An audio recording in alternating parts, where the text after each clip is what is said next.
ask you something. Do any of the following statements apply to you? I'm constantly told my acting is too big or too small.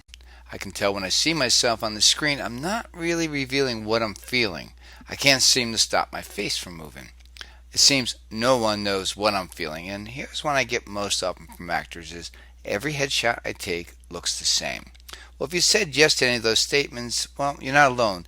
These are just some of the challenges actors face when they're trying to adjust their stage acting auditioning skills for the camera. Are you an actor wanting to learn what you need to do to make your acting more subtle, real, and appropriate for the camera? Or would you like to stop taking the same old headshot over and over again and take the one that really says who you are? Or maybe you like to have more control over how your face expresses feelings, thought, emotions. Or maybe you just want to be a more effective and dynamic on-camera storyteller. Well, if any of this is speaking to you, then you're really going to like what I have to say in this short video. Hi, John Sudol here, and I'm the founder of the John Sudol Acting Studio and the Center for the Language of the Face in Los Angeles, California. And I just want to thank you for stopping by and checking out this video. I'm also the author of Acting Face to Face. It's the actor's guide to understanding how your face communicates emotion for TV and film. And I have something very exciting that's coming up. I'm going to be having an acting intensive, I guarantee, like no other you've been to before. I'm going to be bringing my Learning to Speak the Language of the Face weekend intensive to the city. Here's what we're going to cover. We're going to first start with the emotional alignment. To do that, we're going to do an emotional evaluation test, and we're going to explore how you personally create and express emotion. We're going to do this so that we can detect, and then we're going to begin to eliminate any of these distortions you might have. And if you read my book, you know that any one of these distortions can be devastating to your on-camera acting success. And by distortion, I mean anything that's interfering with how you create or how you reveal emotion, I consider to be a distortion. Also, you're going to discover what your face is saying to others without you knowing. This is what they really mean about doing nothing. Your face is already communicating something. So knowing what that something is power. We're going to continue on with the emotional alignment by digging deep into the emotions.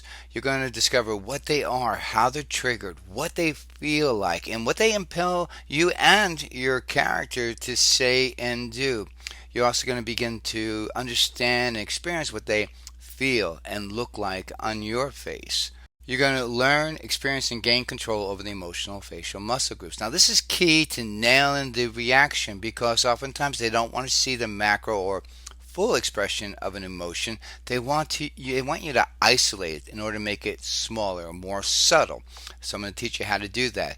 You're also going to learn and experience the meaning of each of these muscle groups. And if you have read my book, you know that I talk about how each one of the individual emotional muscle groups has its own meaning, especially when you combine them with another muscle group. They have an entirely different meaning. It's a great advantage to have over those who don't speak this particular language. This weekend you're going to acquire tools needed to interpret size, copy, and direction. And you're going to do this from an emotional point of view, which is what we don't normally do.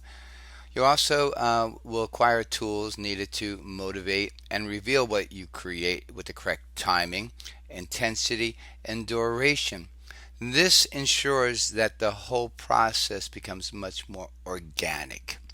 Learning to speak the language of the face, you will acquire the tools and the confidence to create specific emotions or combination of emotions. You're going to know what they look like and feel like on your face, and you're going to have the ability to adjust them, and most importantly, you're going to have that ability to adjust them on demand.